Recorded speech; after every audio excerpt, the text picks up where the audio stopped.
an ion with mass number 37, mass number 37 possess 1 unit of negative charge. ये बहुत ही different question है. And if one of the if the ion contains 11.1% more neutrons than the electrons, find the symbol of the ion. कुछ question last question कुछ वाला जो है वो last जैसा है, पर कुछ इसमें नई इंफॉर्मेशन है. देखो नई इंफॉर्मेशन ये है, एन आयनिक, सबसे पहले गिवन डेटा चेक कर लेते हैं. An ion with mass number 37, atomic mass इसका क्या है? 37 है. एटॉमिक मास इसका 37 है. चार्ज देखते हैं यहाँ पे. चार्ज यहाँ पे unit 1 unit of negative charge, यानी जो भी एटम होगा उसके ऊपर -1 चार्ज होगा. Now, if the ion contains 11.1% more neutrons than the electron, that means again neutron is more than the electron, but how much? 11.1%. ठीक है, जरा ध्यान से देखना आप क्वेश्चन.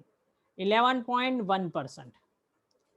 तो इसके यहाँ पे कंपैरिजन किसके साथ है? इलेक्ट्रॉन की. तो यहाँ पे हम क्वेश्चन स्टार्ट करते हैं कि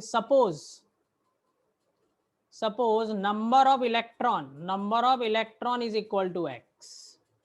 number of electron is equal to x. अच्छा, मुझे अब कौन बताएगा कि प्रोटॉन कितने हो सकते हैं? Raise your hand. प्रोटॉन कितने होंगे? Raise your hand. Suppose number of electron is x. अगर ये आ गया ना समझ में, तो पूरा क्वेश्चन समझ में आ जाएगा.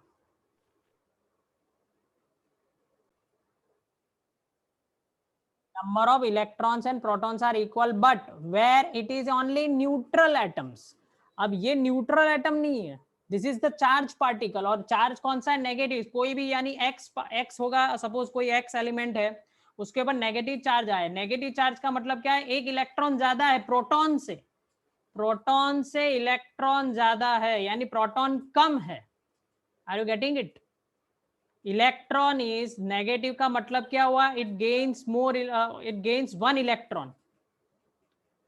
गेन करने से पहले क्या था? प्रोटॉन और इलेक्ट्रॉन सेम थे. जरा कॉन्सेप्ट समझना, नहीं तो ये फिर रट्टा मारना पड़ेगा, और रट्टा मारोगे तो फिर ऐसे ट्विस्ट करके पूछेंगे तो नहीं आएगा.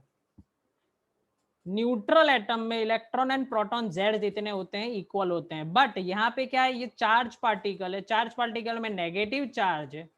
पहले इलेक्ट्रॉन प्रोटॉन सेम थे, but now after charge particle electron becomes more than proton. How much? तो जितना चार्ज होगा उतना. इलेक्ट्रॉन ज्यादा है, यानी प्रोटॉन क्या है? कम है. It is less. कितना लेस है? तो उसके चार्ज जितना. तो हम यहाँ पे लिख सकते हैं x-1. Electron is equal to x and proton is equal to x-1. Now अब देखो, नाउ क्या है? Number of neutrons. Number of neutrons कितने होंगे? तो यहाँ पे क्या होगा? हमारा फॉर्मूला क्या है? नंबर ऑफ न्यूट्रॉन्स कैसे कैलकुलेट करते हैं? तो यहाँ पे देखो लिखा हुआ, हमें एक रिलेशन दिया हुआ है नंबर ऑफ न्यूट्रॉन्स का. Number of neutron is 11.1% more than the electrons. तो नंबर ऑफ न्यूट्रॉन फाइनली क्या होगा? Original electrons, original number of electron plus 11.1% of electrons. तो ओरिजिनल इलेक्ट्रॉन्स कितने हैं? ओरिजिनल इलेक्ट्रॉन्स कितने? x. And 11.1%, that means percentage, that means 100 of, that means multiplication into number of electron is equal to x. तो अब maths हो गया भाई, chemistry खत्म. तो अब यहाँ पे देखो 11.1 है, तो यहाँ पे पॉइंट में निकाल दो, अगर डेसिमल निकाल दो तो नीचे 1000 आएगा और x आएगा. Is it? नाउ क्या आ रहा है यहाँ पे? देखो x plus 0.111x is the number of what? Neutron. Number of neutron. तो फाइनली आंसर, अगर x प्लस 0.11x, यानी x को कॉमन निकालो या फिर डायरेक्टली एडिशन करो, वो आपको आना चाहिए. 111x हो गया. द नंबर ऑफ न्यूट्रॉन्स कितने आए? 111.x. ठीक है, x plus 0.111x. Now number of neutrons तो आ गए. अब देखो ये हमारा फॉर्मूला हो गया a प्लस, सॉरी, अब हम अप्लाई करेंगे formula a plus number of क्या है? p प्लस n हमारा फॉर्मूला है. द नंबर ऑफ प्रोटॉन्स, हमने कितने लिए थे? x-1 plus number of neutrons कितना है? 1.111x. और given mass, atomic mass is 37. अब क्या करेंगे? इसको इस तरफ ले जाते हैं. 31, तो ये हो गया 38. और यहाँ पे हो गया x plus 1.111x. Okay, now 38 is as it is and it becomes 2.111x because यहाँ पे 1 समझ लो, ठीक है ना, कुछ नहीं लिखा होता तो 1 होता है, तो 1 प्लस 1.1, 1 प्लस 1.111 तो क्या हो जाएगा 2.111. ये तो समझाने के छोटे बच्चों वाली बात हो गई, फिर भी समझा दिया मैंने. x is equal to 38 upon 2.111 and you will get the answer. You have to tell me, raise your hand fast. What is the answer? 38 divided by 2.111. फटाफट निकालो. Only 18? Perfect 18? Swayam? Yes.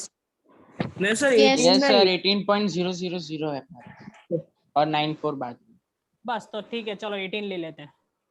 ठीक है, तो x is equal to what 18. तो now we got what is x. x को हम देख लेते हैं. x is number of electrons, क्योंकि अभी तो हमारा क्वेश्चन बाकी है, हमें तो सिंबल देना है ना.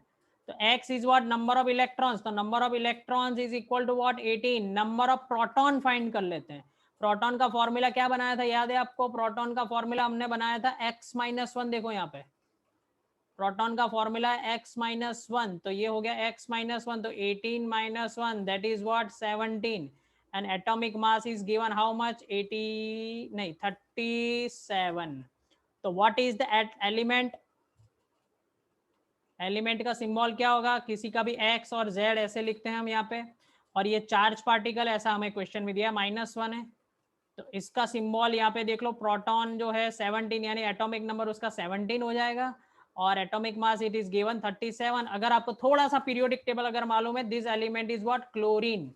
ये होता है 17 और ये होता है 37. This is the final answer. अगर ये लिखा तो टीचर की इच्छा, अगर वो आपको राइट दे नहीं दे, क्योंकि टीचर अगर ऐसा समझता है कि भाई इसका 11 साइज में आने के बाद 17 नंबर का एलिमेंट कौन सा है, क्लोरीन, वो तो याद होना ही चाहिए, तो फिर आपको हाफ मार्क्स कम दे देंगे. ठीक है, मेरे हिसाब से तो आपको याद होना चाहिए Cl, क्योंकि बहुत बार रिपीट होने वाला है, तो ये याद रख लेना. ये लिख लिया आपने question? Yes sir. Yes sir. तो जाने दो. मैं सर एक बार फुल आंसर दिखाओ ना. ये रहा फुल आंसर, देख लो. फुल के लिए मुझे थोड़ा सा जूम आउट करना पड़ेगा, आप लोग जूम कर लो. ये पूरा आंसर आ गया. Thank you sir. लिखना है, स्क्रीनशॉट नहीं लेना अपने को. टाइम दूंगा मैं लिखने सर के लिए. तनिषा को ऐड करो ना.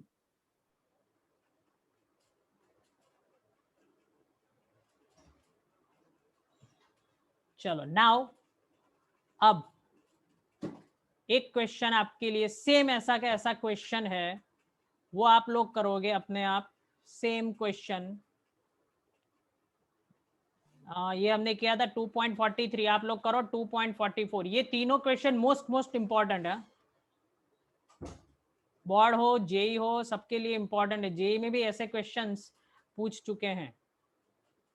तो चलो आप लोग ट्राई करो इस क्वेश्चन को सॉल्व करना. मैं आपको टाइम दे रहा हूँ 2 मिनट.